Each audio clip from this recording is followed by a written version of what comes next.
Hey guys, it's Rachel. It's been a while since I've done a video, but I thought that with some of the new people that we have at the gym and all the different movements that we're starting to do, I wanted to go over some of the equipment that people are starting to see others using, some of the equipment that we saw being used in the competitions, and I'm getting some questions about when do we use what, when do we need to buy what, and what equipment is needed for each person. So I'm going to go over some of the things that I use and some of the items that are most popular at the gym.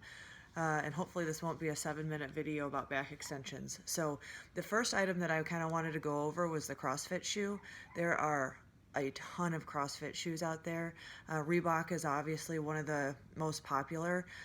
I found in the Reebok it was a little too wide for my foot, so there are a couple other brands that are a little more narrow, and it really just depends on what it is that you're looking for. But in a CrossFit shoe, what makes them a little bit different, I started CrossFit in a running shoe and never really thought that the CrossFit shoe would make that big of a difference until I got one, and it really does. The CrossFit shoe, regardless of the ones that you get, they're designed to have more grip on the bottom of the shoe.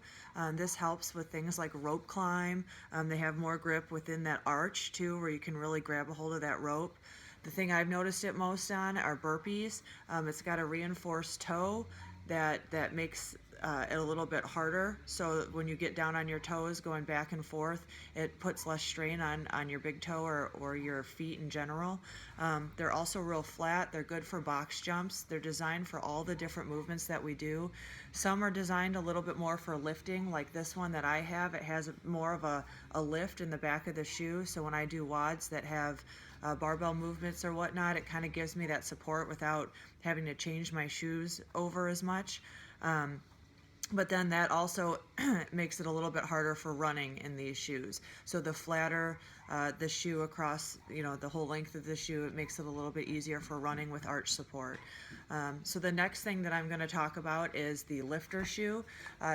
These are not something that everybody has. They're not, a necessary shoe for CrossFit.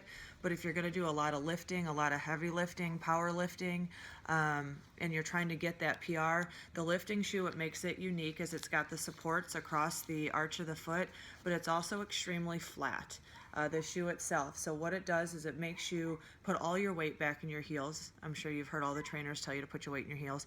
And it actually flattens out your foot, almost making it impossible to lose stability, really stabilizing your body as you're doing real heavy lifts, overhead lifts. So you'll see a lot of people switch over to the lifters. There's all different kinds of lifters, again, because it provides more support and a lot more stability. The disadvantage to the lifter is that it is almost impossible. You'll see people walk very flat-footed to run in these or do a full WOD in them. Depending on the WOD, some people can do them, like burpees you can do in these. But some people swear that they are real helpful in a rope climb because they grip so well. But the lifter is primarily for heavy lifting at the gym. The other thing that you'll see some people have is they've got their own chalk. This is liquid chalk, so it goes on and you just rub it and then it chalks up just like the chalk at the gym. So if you don't like having the smoke per se for the gym, you can go ahead and get this kind of liquid chalk, and it has the same effect on it. But otherwise, if you don't use chalk, or if you can use the chalk at the gym. Jump rope was another thing. Using those big black jump ropes at the gym, that's fine. They're really heavy in comparison, so a lot of people like to buy the jump ropes that are specifically made, say, for fast jumping, CrossFit, or any sort of competitive jump roping. I've actually cornered the market in jump ropes. I've bought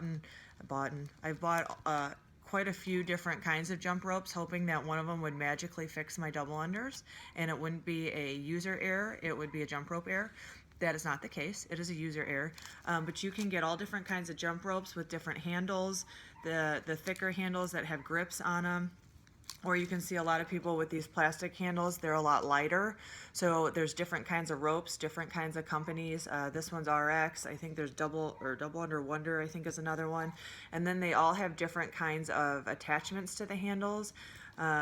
that will allow for the rope to spin more freely and for your wrist action to make them to spin faster. And then when you go to order a rope, if you do order your own rope, there's different thicknesses to the ropes. The thicker ones are easier to feel, pass underneath your feet. The thinner ones, they whip a little bit harder, but you can go a lot faster, and it's not as fatigued. It doesn't fatigue your arms as much for having to whip that heavy rope like the one at the gym. So, CrossFit shoes, not necessarily the lifters, but the CrossFit shoes and the jump ropes are two of the main items that I've used that really made some differences for me moving forward, because the shoes provide a lot of stability. The next thing I want to go over are gloves. I actually don't have any full gloves. I tend to slip in those and they tear for me. I do have these little finger gloves that you've seen a lot of people use. I tried using them in pull-ups a few times to try to protect my hands from the calluses and the soreness. They didn't work the best for pull-ups because they do slip on that bar for me. Some people use them and they do just fine, but I found that these have been great for kettlebells, some lifts too, where I've had to do some holding of the bar that helped that little bit extra grip. But primarily, I mean, these for me are great with kettlebell use to keep that ball from slipping as it's overhead. But there are different kinds of gloves. There's a full hand glove you'll see a lot of people using for pull-ups, muscle-ups that protect the hand. So ask around at the gym of who likes what the most. I actually just got these. You see, I feel like Mary Poppins pulling all this stuff out of my bag. But I got these. They're called waddies, and they go on your hand. You put your fingers through the holes, and then they actually wrap around your wrist, so it's a wrist wrap and a hand protection. I got these for pull-ups because, yes, I have sensitive hands when it comes to pull-ups, and I have found that they work well because you can chalk them up so that they can help with the grip. It's a little less slipping because they go through your fingers.